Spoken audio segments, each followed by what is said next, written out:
My name is Sarah Clancy, and I am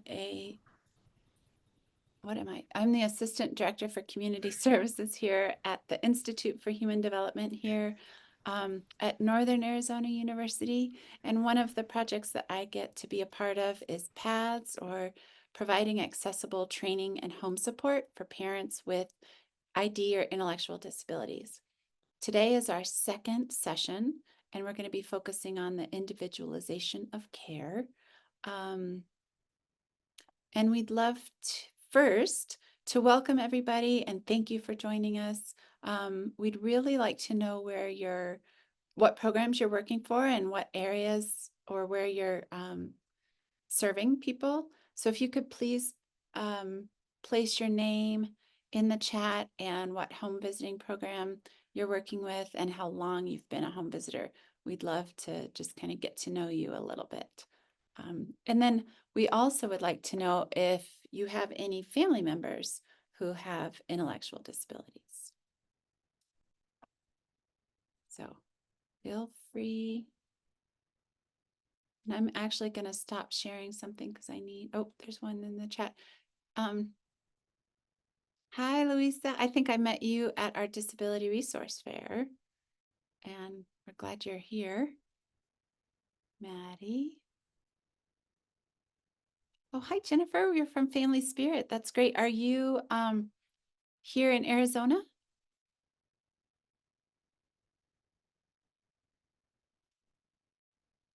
I'll just unmute myself. Awesome. I am not. I work remote from northern Wisconsin. Oh, when? Yeah, way up by Lake Superior. Can't really get any farther north than the lake and then Canada. Wow. Well, welcome from so far. That's awesome.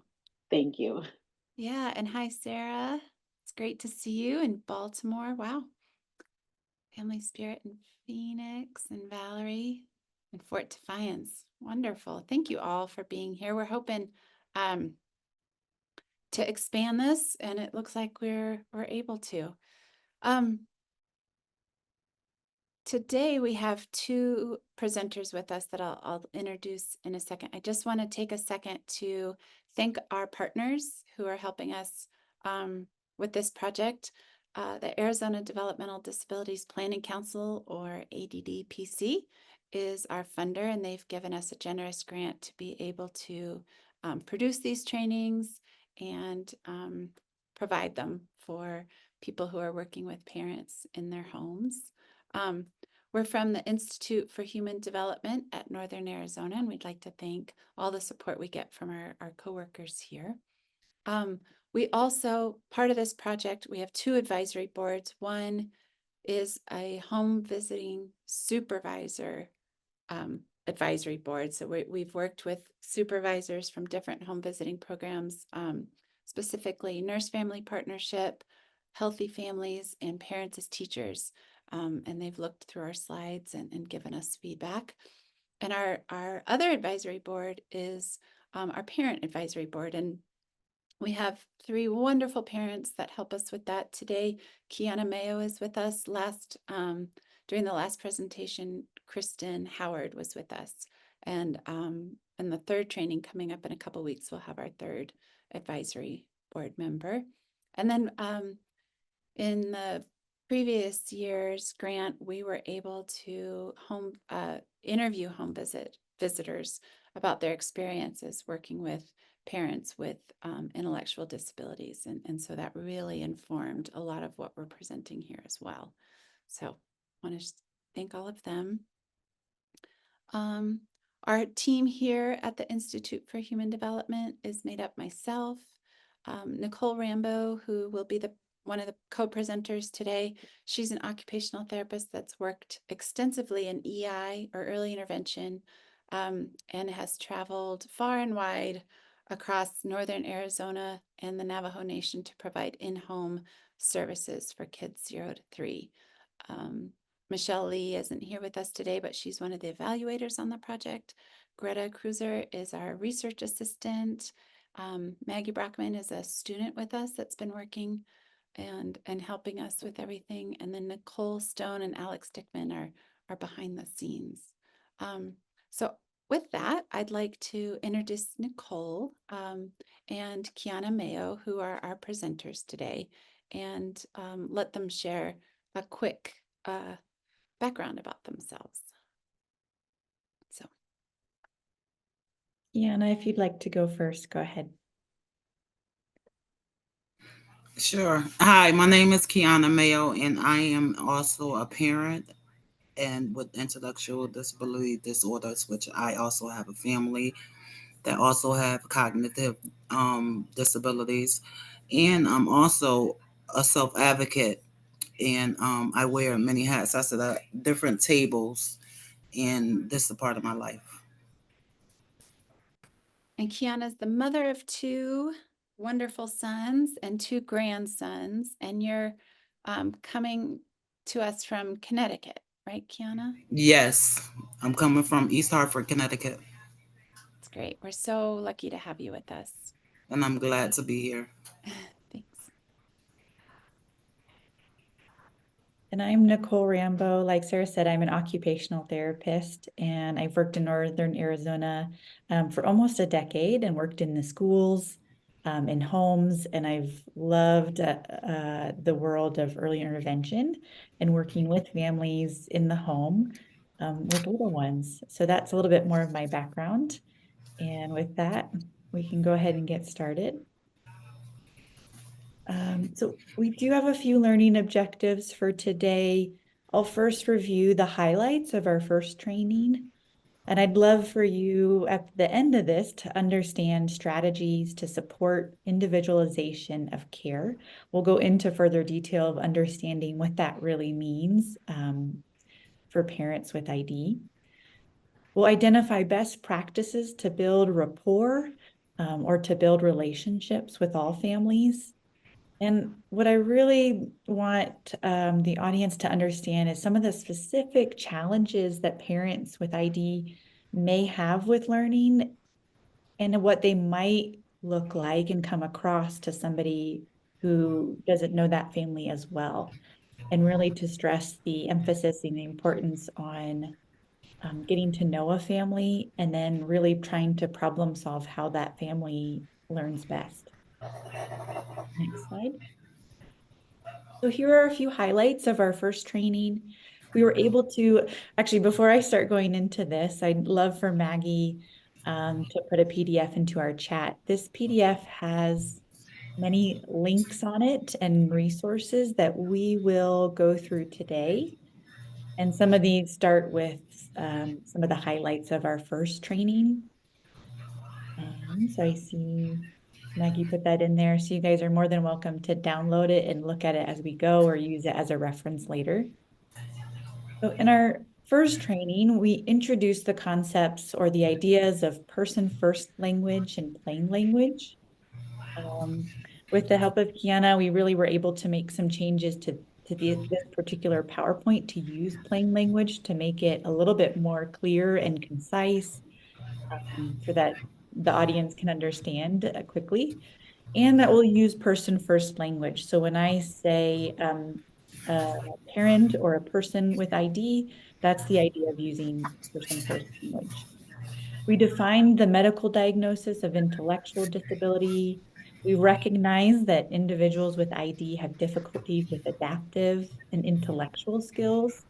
And we really emphasize the idea that parents with ID are able to parent, love, and care for their children just like parents without ID. Many will need support, and that's where we feel like home visitors can really come in and help support those parents. Next slide. We also started to touch upon the topic that parents with ID have historically been unfairly targeted by the child welfare system. And that ID in the state of Arizona, it sounds like we have some people outside of the state, but in Arizona, intellectual disability can be used as the basis for the termination of parental rights with no other evidence of other things that are happening. So therefore, parents with intellectual disabilities often feel isolated, judged, and fearful of health professionals. which can and may lead them to avoid interactions or even accepting services such as a home visiting program. Those are the basics of the highlights of training number 1. Eventually, the recording and the PowerPoint will be uploaded to the NAU PATHS website if you're interested in reviewing it or sharing it with others. So here's the bulk. We read this quote at our first training, and here's the bulk of today's session is understanding how do we change what we do and modify what we do in order to best support parents. And I'll go ahead and read the quote again. Though all people with intellectual disabilities share the same and similar diagnostic criteria for slower learning, longer processing time, and increased support needs in daily life, each person's skills and interests are unique. Needs vary widely, and the only way to be effective in supporting these parents is to learn what their individual needs are. This comes from the National Research Center for Parents with Disabilities, and there is a link on that PDF that Maggie threw in the chat.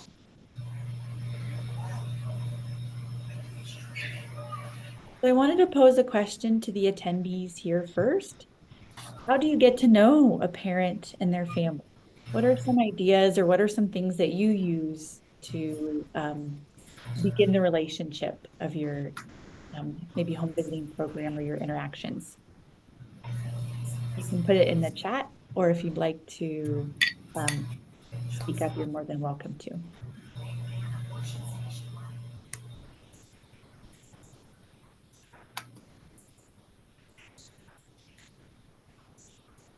Anya, go ahead.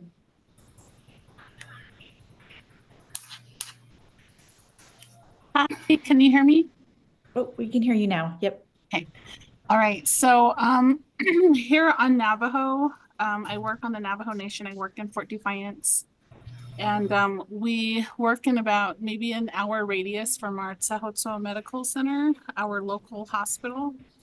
And so the moms that we have recruited in our program, a majority of them are, of course, Navajo. We're Navajo. And so just getting to know our family and just our families, we always try to start with culture. You know, we bring in our traditions, and so we introduce ourselves by plans. And we really believe that that's what helps with bonding with our moms. And most of our moms, they have extended family in the home. And so like mom, their mother, grandma could be there, elderlies could be there, other family members. So, you know, when they hear that, when they hear, you know, someone's coming into their home to help their child or their loved one, and they're using, you know, the Navajo language, they're using the culture, you turn some heads. And to me, I feel like that's really important. And it just kind of makes that bond a little bit stronger, and they're more open and receptive. So just wanted to put that out there. Yeah, thank you. That was great. I appreciate your input. I see in the chat, Jennifer has also said, in our Indigenous community, we bring an offering as a sign that we come with a good and open heart. It's wonderful. Would anybody else like to share?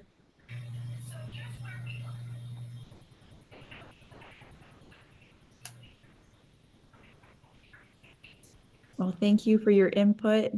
We look forward to kind of hearing from everybody as the session goes on. And we can go to the next slide.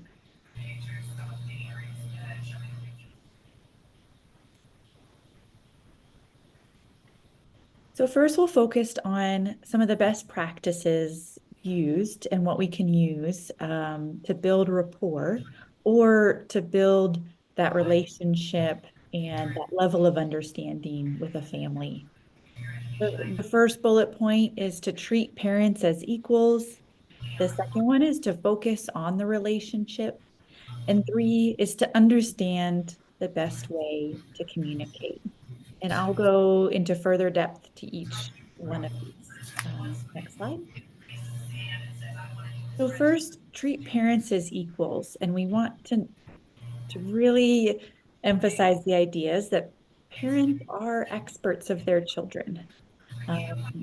This means that we believe that parents and children are capable. Parents are capable of taking care of their children, and children themselves are capable of learning. It can also be called presuming competence. That's a term that we have started to hear a little bit more in the what's called the neurodiversity or neurodiverse community. Um, we know that parents with intellectual disability can raise children well and have raised children well. We also know that parents with ID want to excel as parents. So again, I guess the next bullet point kind of reiterates that we treat everyone in the room as equals. When we're in for a meeting, we always address the parent first for their input, or, depending on culture, other people in the room as appropriate. We know that parents know their child the best, but not all parents use the same language or jargon or technical terms that maybe we've been taught as health professionals or home visitors. And I think it's our role to really help parents show us or tell us what they mean when they're explaining a situation or explaining a concern or an issue. Really spend time and delving into that concern and asking questions and what it might look like, to really get the whole picture. And next slide.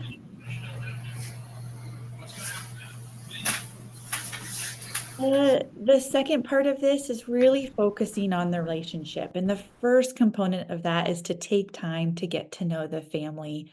This is not always easy when we have a curriculum or an agenda or something we really want to work on or make sure that we get across. But it's always important. And I feel like I often remind myself to slow down, take time, be with the family, and if it feels appropriate, to ask questions. We always want to attempt to address concerns of the parent first. That I think is hugely important to help the parent feel listened to help parents feel like they are the kind of driving the relationship between you and them. Sometimes parents don't have concerns or don't have concerns yet. And so that sometimes gets a little tricky where how do we, if we have a concern, but parents don't, how to navigate that space and move really slowly, and make sure that we're aware of what parents are receiving and how they're hearing information from us. Asking questions that don't feel intrusive or judgmental. I tend to fall back on asking questions about birthday celebrations, about celebrations in the family, what the family enjoys doing together. Those usually feel like safe questions for me, and then I'm not trying to pry or be too nosy. But I do try to be mindful of how many questions to ask. Being patient and kind is kind of a general idea that is great to use with all parents. And I think continuing to show up and continuing to say that you are there to support the parent and child. I know that I've had the experience of going into a home and the family had questioned whether I was with DCS, the Department of Child Safety, or how I was related to them. And I really tried to encourage that that's not my role. I'm not associated with them at all in my particular employment. I'm really there to see how I can lift up the parent. And I had to be really mindful of how to move forward with that family. And I made sure to bring them a little bit more information about our program. And I really didn't want them to see me as somebody, as a threat, as there to jot down maybe what they were doing wrong and to tell on them. And so I really wanted to focus on that. Next slide. The next one is, and our last one of this section, is to understand communication. We really want to begin to understand communication preferences. And some of those easy communication preferences that we can think of are verbal language, what we say, visual language, things that are visually oriented, like a picture, a video, and then written information. So things that I jot down or notes that I take or feedback that I get. And people usually have a preference, but maybe have never been asked that question. And so during today's session, it might be helpful to think about, how do you yourself like to communicate? Do you prefer texting or do you like email? We're starting to get these questions with all the different organizations and healthcare systems that we're involved in, and how to get reminders for appointments, how to fill out forms. Do we want to fill them out in person? So this is becoming much more, I think, accessible, and I think more people are using it. And I think it's important to start to incorporate in our own practice and relationship with families. I think it's really helpful to trial out different ways. Again, sometimes if I was to ask a parent, gosh, do you like written information, or do you want me to send you a video? And parents might, oh, I don't know, or say both, or not really quite sure what is easiest for them. So I think it's nice to try a couple things, like bringing a handout to share and hanging on the fridge. I said texting homework or follow-up items. I like to do that, especially when I've talked with a family and we've gone through a lot of different strategies. That can be really hard for me to remember everything that we had talked about and tried. And so it's actually helpful for myself and my documentation to just text the family, oh, this is what we talked about. Here's 1, 2, and 3. And sometimes it's a little bit longer. I love the idea of taking a video of the activity and sending it to a parent. This may involve extra consent forms that you can make sure you're allowed to take a video, but I think this can be such a powerful tool for parents, for health professionals, and the idea that we can look back at the exact kind of moment in time and see what we think about it. And the last one is using a lot of real pictures because they're easier to understand than icons. So using, taking pictures of, let's say, the bathroom, if you're working on maybe a bathing routine, or the child doesn't like bath time. So we've offered to take pictures and be able to show the child what's going to happen first, second, and third. It can be really helpful to take pictures in the moment. I often offer that up for families. Can you take a picture of your child in the heights you're eating, or can you send me a video? It can be really helpful for me to put the pieces together and to understand maybe where their concerns lie. Lastly is to use active listening strategies. We have a link in the PDF, and this will go through, this will go to an article through a list of active listening strategies. The basic idea is that you would avoid judgment, and that we listen first and we show that we're listening through our body language. We ask questions to follow up, such as, what did you mean by this? Can you tell me a little bit more about what you said? Avoid distractions or interruptions. And then also taking a wondering approach. And gosh, I wonder what you meant by this. Or I wonder what happens when we try this. That can help continue your learning and your deeper understanding of getting to know the family. We'll go ahead, next slide. Before we dive in to this section, does anybody have any questions or thoughts about what we just covered?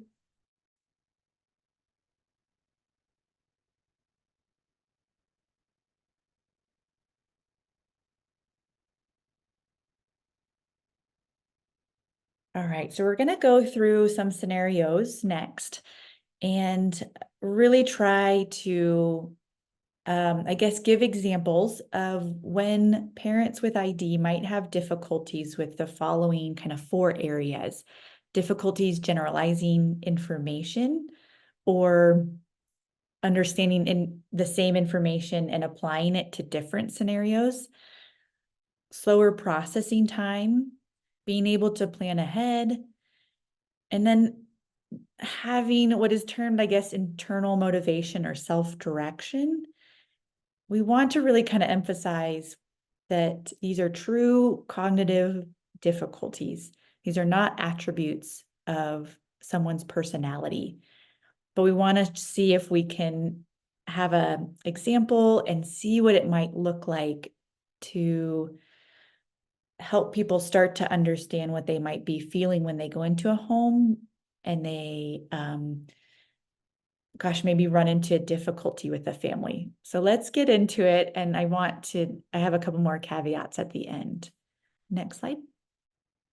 So first is that people with ID have difficulty with generalizing information. Not everybody, but this might be specific to a parent or a person that you work with. So say a home visitor is at home and they're teaching a parent how to use language when their child is playing with blocks.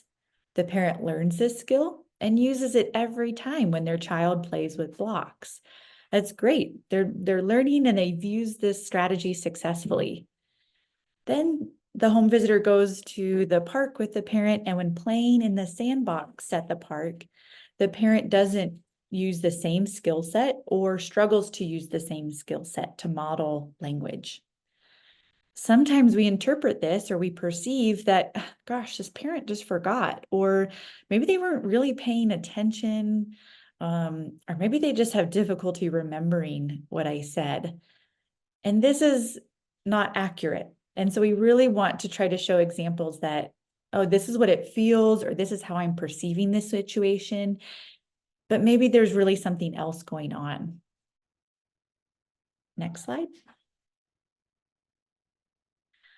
A next area of challenge for some parents with ID is that they need a little bit more time to process information.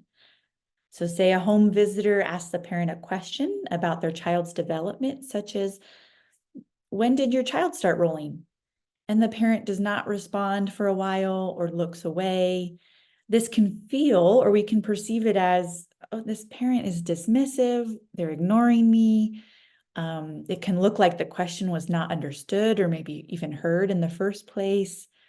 And it can be harder to know maybe how to move forward in that situation. Go ahead, next slide.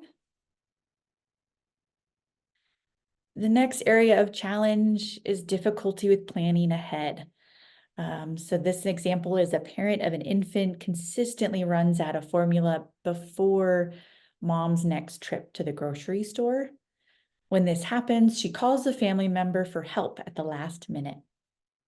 This might be perceived as, gosh, this parent is lazy, they're not interested, they're not showing the appropriate care or concern for their child, even though they do have support in this. Next slide. The last area is that parents or people with ID may have difficulty with self-direction and motivation. This example includes a parent misses a pediatrician appointment for their child despite a reminder phone call from the doctor's office 2 days prior. So again, this may look like, gosh, this parent is lazy, they're not interested, they're not showing the appropriate care or concern for their child. But it is, in fact, it's none of these kind of things that we perceive. So that is a very brief kind of listing of examples of some of the areas of challenge. And I'll go to the next slide. Before I ask this question from the audience or attendees, I do want to give the caveat that we are not there to diagnose or to say that parents have ID. What I really wanted to do with some of those examples was to just give you a sense of, we might be feeling one thing when in reality, something's actually going on that's a little bit different for a parent. And maybe there's some ways that we can ask questions and dig a little bit deeper in a respectful way that we can come to some conclusions and some ways to support them. I really wanted then to ask you guys, have you felt dismissed, ignored, or that a parent wasn't interested in you being at their home, in services, or in your program? Feel free to respond in the chat, or if you'd like to speak up, we'd love that too.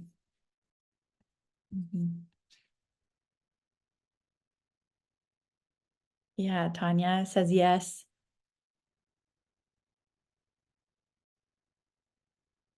And yes, I would wholeheartedly agree. I have felt that way as well. And there has always been a multitude of reasons of maybe why I have felt that, and maybe why parents have, I'm not sure of the word I'm thinking of, but how parents have kind of not perceived that, but why they're maybe in a place that gives those feelings off.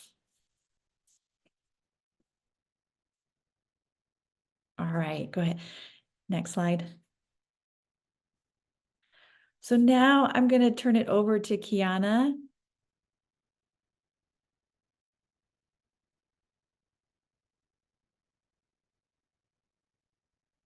Thank you, Kiana. So we're done with my part. If you'd like, Kiana, I'd be happy to read the questions aloud and for your responses. But if you'd like to read them too, you're more than welcome to. And I'll let you explain these photos as well. These are really wonderful photos of your family. You are muted right now. Thank you. You could read the questions. Sounds good. Well, thanks for speaking with us today. Do you mind giving us a little bit of insight to these photos and why you chose them? Oh, I chose these photos. These are recent photos of us. The one with the Easter Bunny was actually, it was she's my coworker. She's part of Proud Parents, which she is our advisor. And it was a surprise birthday party. And we happened to bring out the Easter Bunny, and that was us in her backyard at her party. So me, my husband, and my 2 grandkids. And I decided to use that picture. And then this one was actually, the one next to it is me and my grandkids on my birthday. I was the keynote speaker at People's First. They had a conference. And that's also families that have intellectual disabilities. That's an organization, a nonprofit organization under the ARC. And I happened to be there on my birthday, September 7th, and I was the keynote speaker there. So I decided to use that picture because Wow. that's where I spent my birthday at. Yeah, beautiful flowers and beautiful story. Congratulations. Yes. We'll go to the next slide. Will you tell us a little bit about your family? My family is made up of me, my husband, my 2 sons. I have an older son, which is 32. I also have another son that's 25, and I have 2 grandchildren that are 8 and 9. And I also have a dog. Her name is Lady Morgan. She's 9 years old. I had her since she was 7 weeks old. So she's part of my family. That is my family. That's my daughter. That's the only daughter I got. So yes, and that makes my family, and we all deal with disabilities, and we all have different disabilities, but it's not just our disabilities that make my family. It's us as a family that makes us a family, because we're, no matter what we have or who we are still a family, and we're human. and that's what makes up my family. Mhm. Next slide. What do you love about parenting? Oh, what I love about parenting, I love being a parent because, having a child, that's a blessing from God. No matter what the difficulties, the disabilities, the problems, or whatever you have, it's like when you're pregnant, it's magical to me. No matter what the outcome is, that's what I love about being a parent. No matter what the outcome is, you still have to strive because you're a parent and that's your child. Mhm. Next slide. Where do you find support for your parenting? I find support from my family for parenting, like my mom and my dad. I also find it through um different nonprofit and grassroots organizations that I sit at. I do a lot of trainings. I do a lot of stuff that they think that people with intellectual disability disorders, they feel as though they can't do, or as being a parent they feel like they shouldn't be parents. But I do a lot and I advocate, and those nonprofit and grassroots organizations, that's my family, my support groups, because I'm a member and I sit on a lot of boards. But Proud Parents, I'm the chair slash co-chair of that, and that is parents that have disabilities that also have children that have disabilities. So I get a lot of support um through that. And I'm gonna just say, with my family, I get a lot of support, not through providers and all that other stuff. No. Next slide. Have you had home visitors in your home? And if so, what was your experience like? Yes, I had home visitors in my home when my kids was my kids are older. Um, it was back in 1992, I'm gonna say. And the state where I live at is it felt like I had a mandated reporter in my home. And so I was very shallow about isolated about home visitors. I feel like they are like um workers to me when they come to your home. So I haven't had any of those as far as for now with my grandchildren. But my husband has a home visitor nurse that check in, which is, I don't know if it's similar or different, but she only come once a year. That's just, I guess it's just her job. And that um as far as home visitors, that experience, I didn't like it. Like I said, I felt like they were judgmental. I felt like they was just judging me when they came to my home. Thank you for sharing. Next slide. What is something that you would like home visitors to know? What is something I would like home visitors to know? I would like them to know that, when you're coming into someone's home, you're coming into their home. They're allowing you to come in. They want you to be like family. I want them to take a second to think, before you go into a client's home, as you will feel as though that they're a client because that's your job. Take a second to think that they're not just a job, they're people, they're human. Just think, like, if someone was going to visit your parents or someone, a loved one, no matter what the situation was, how would you want them to be treated? If they was to come to your home and be judging your family, that's the same way I want them to look at it when they're coming into my home or another person's home. Don't be judgmental. We're all human. And you have to be, it don't take much for kindness. It's like, is we're lacking kindness now. So, when you in the business and you working in these jobs, you thinking, this is my job, I got to do this, I got to do that, and you just feel like it's a job, it's a paycheck, it's this, is that. It's not. They're human. We're human, and it's gonna take a lot of, just come with patience, just come open. Like, oh, you have to have an open mind. I just feel like, you know, you have to have an open mind, because it's like, you're living in I just feel like you're just living in your last days. So, when you're going in and a person letting you in their home, they're feeling safe. Don't come with your badge or any of that, because you might not, you might come and you might not get no interaction with your client. Come in open-minded and come in, helpful, and just be welcoming. Just come welcome. Just be ready. I have a question for you, Kiana, on that point. I know you and I've had a couple conversations and I've always learned so much from you. But could you describe, I remember you saying one time how important it is, am I going to get it right, for home visitors or anybody to remember, as a parent with an intellectual disability, how your home might run differently or look differently, Yes, especially if yes, you just got your yes. kids Okay. out the door or something. Yes, because when you come into a home, you might see a little bit of laundry or a whole bunch of laundry, or you might see dishes in the sink, or you might see trash put to the corner.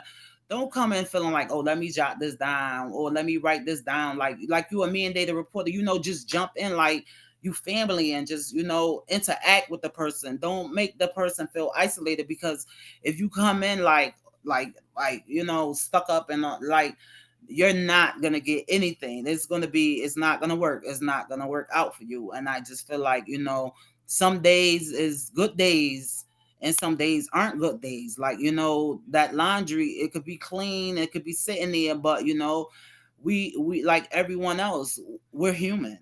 So, we get tired too, so, we might not have had time to get those clothes. We just dropping the kids off at the bus stop. So we like, oh, let us get a little break. I'll get those clothes later. Now we done ran over to now the kids is getting off the bus. So it's there another day. So then you have to find time, like, to remind yourself. Like myself, I have to put sticky notes and things, my calendar, and I have to remind myself of a lot of stuff. And that could be some of the things, like, when you come into home, don't feel like, oh, they shouldn't be a parent because, oh, look at this house. No, don't do that. That's not right. Thanks, Kiana.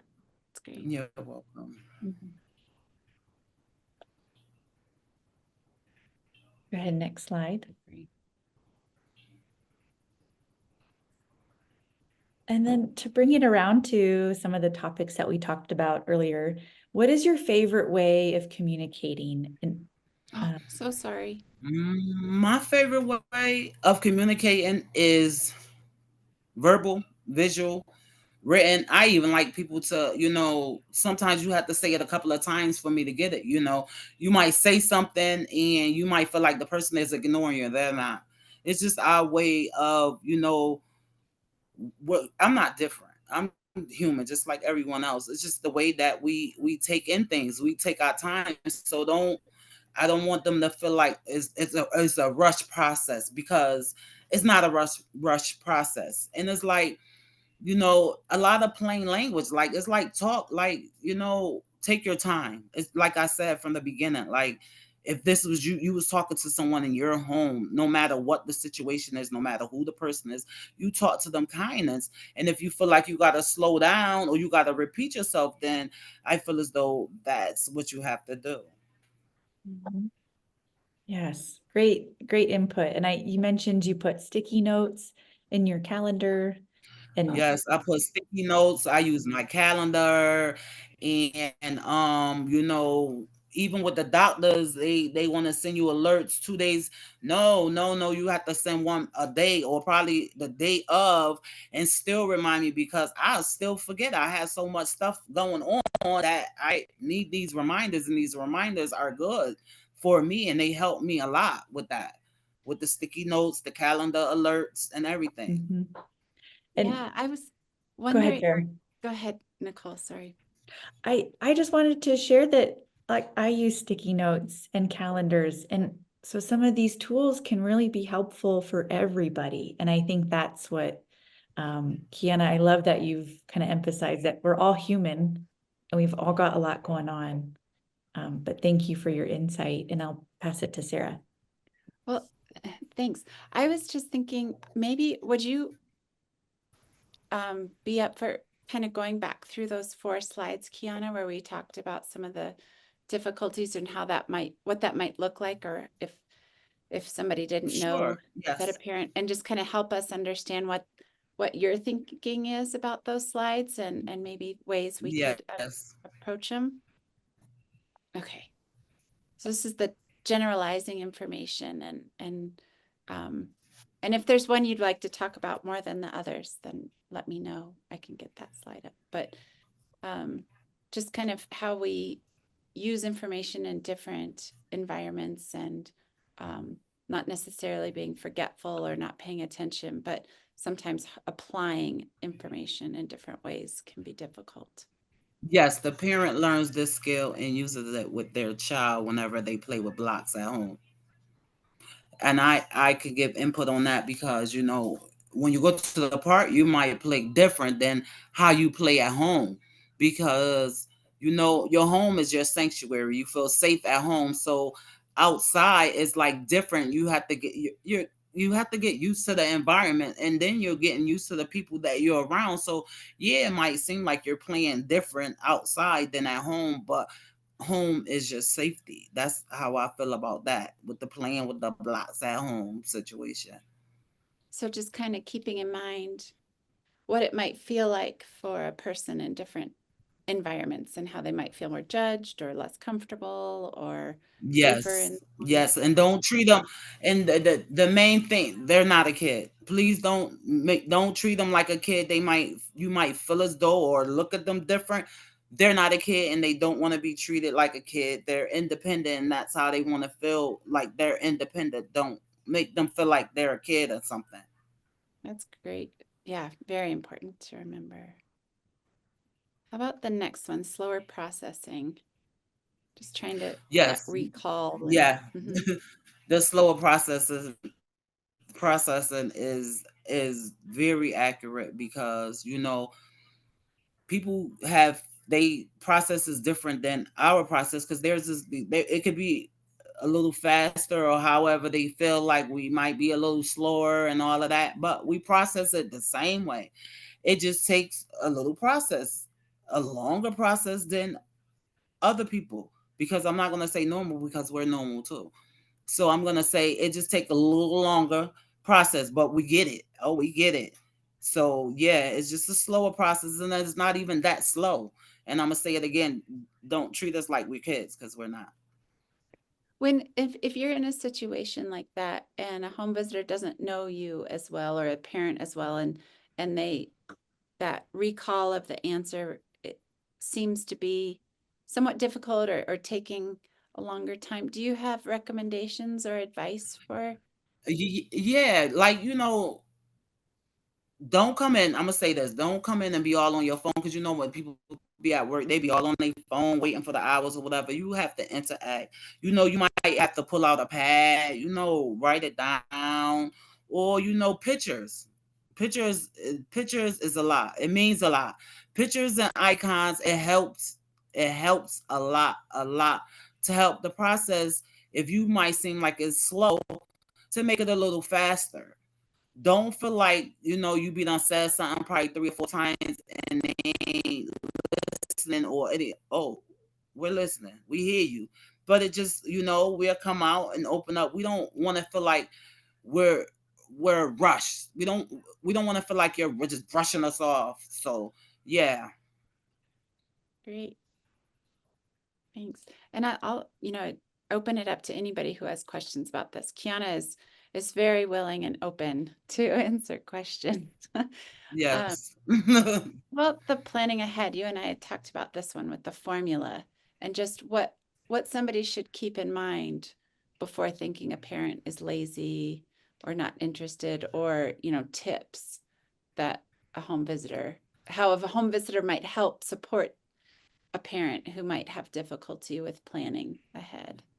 I think with the planning ahead with the home visitor, like, you have to treat them like family. You gotta help. It's not like you're making us feel like we're kids, it's like you have to help. Like if you can help remind for appointments, or if you could come by with to remind us about appointments, just make you feel like you're part of the family, because when we let you in, we're allowing you in our space, and we're not just allowing you in our space, we're allowing you in our family space. So we're making you feel like you're becoming a part of the family. So we're trusting you.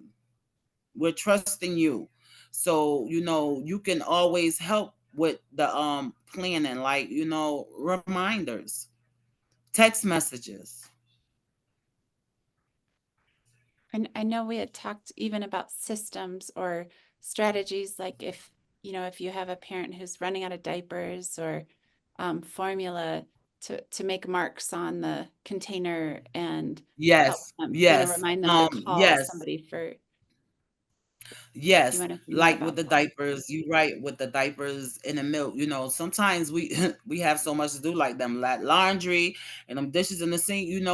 We forget, that oh, I only got 1 or 2 Pampers left. So on that Pampers, and even on the milk, reminders about that, or have someone else that that's trusting, that we trust, to remind us, oh, you're running out of diapers. Like it's like a system. It's like a system that you have to have.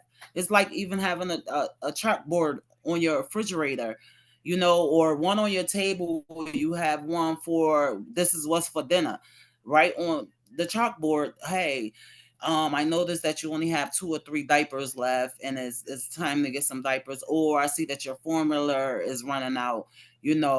Send that text message. Prior to if how often you come for the visits prior to that, and maybe they're gonna run out of diapers. Keep sending reminders, letting them know before those diapers run out. Mm-hmm. Thanks. And then the last one was the difficulty with self-direction and motivation. And you spoke to this a little bit, but was there anything else you want to say about what that means to you? What, motivation or Yeah, that means a lot, self-direction? because in different states, when this happens with like when you miss appointments, they feel as though you're not capable of taking care of no kids when you miss appointments. And a 2 day for me is not even, I have so much going on a 2 day. I needed the day of, and I needed, if my appointment is 12 o'clock, I needed that reminder 6, 7, 8, until if y'all calling or you're leaving messages, until 6, 7, 8, so I can be able to have a way to get transportation to my appointment, because the 2 day is never, they feel like 2 days prior is enough. That's not enough. That is not enough. And maybe part of a home visitor's job would be to help the parent advocate for themselves at the doctor's office, asking for those Yes, more and it's frequent. always good for that too, to help them, write down a list of stuff that you want to talk to the doctor about. That's And right. that's a big thing when you go to the doctor, because that's the main problem. It stirs from with the doctors and the providers, because when you go to the doctors, they don't have enough time. So you feel as though you're being rushed. Or if you go with a support system, it's like they're talking to the support system instead of talking to you. I'm the parent. Why are you talking to them? I'm the parent. So yeah, and I just feel like they make the appointments very long, where when it's time for you to come in there, it's just too much, that you don't even have enough time for your appointment when it's time, because they done had a rush schedule, and they know how it is, because it's like it's very overwhelming to go to the on your way to go to the doctor, so let alone to sit in the waiting room with your Mm, child. yeah, those are all good points. Does anybody else have questions for Kiana? Being a mother of 2 and a grandmother of 2, she's got some awesome experiences to share. Yes. I have a question for Kiana, Sarah. Sure. So earlier you were saying that if you are playing like it's different comfortability with each environment you're at. When you were speaking about the park, would you say that it's more difficult to remember certain strategies you may have worked on with a home visitor in environments other than the home because you are feeling uncomfortable? Yes, that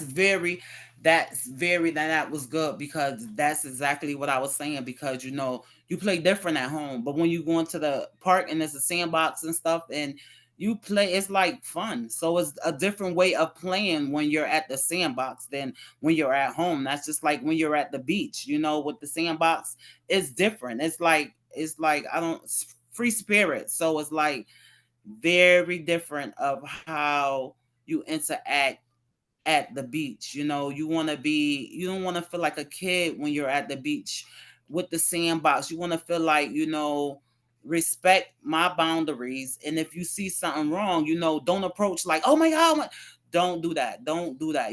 Just it's come around. Everything okay? You all right? Just that.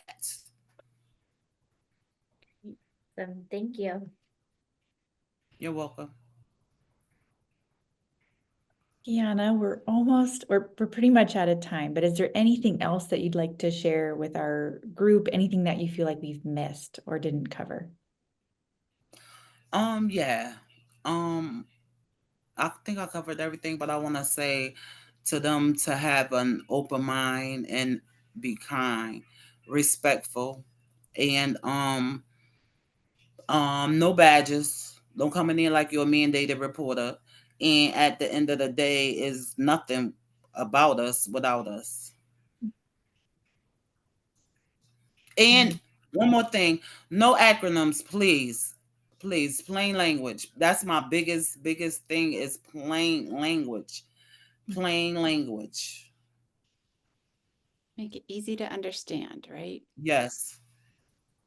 Which can be a challenge Yes, for a all of big us. challenge.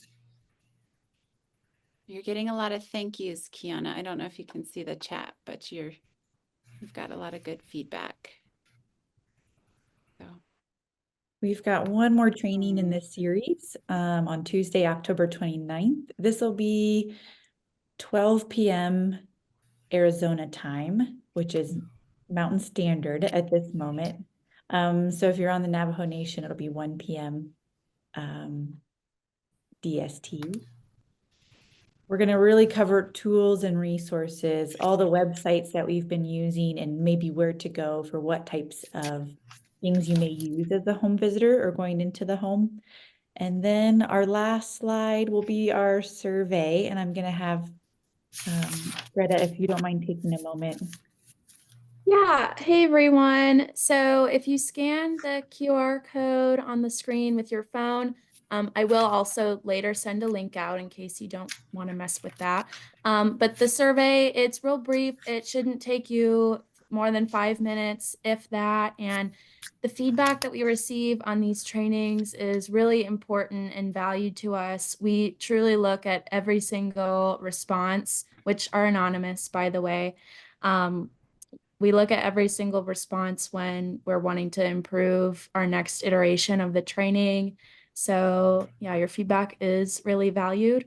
And after you complete the survey, it'll ask if you need a certificate of completion. So if you need that, that's when you'll be directed to receive it. And if you have any issues getting that certificate sorted out, just reach out to us and we can help out. So thank you. great. Well, I just want to extend thank you to everybody who attended today. We're so excited to reach such a wide and diverse audience. We're hoping to continue with these trainings, and in that survey, if you have other ideas for different topics, please share those ideas. And most importantly, I want to thank my team and then Kiana as well. Kiana, we couldn't have done this without you.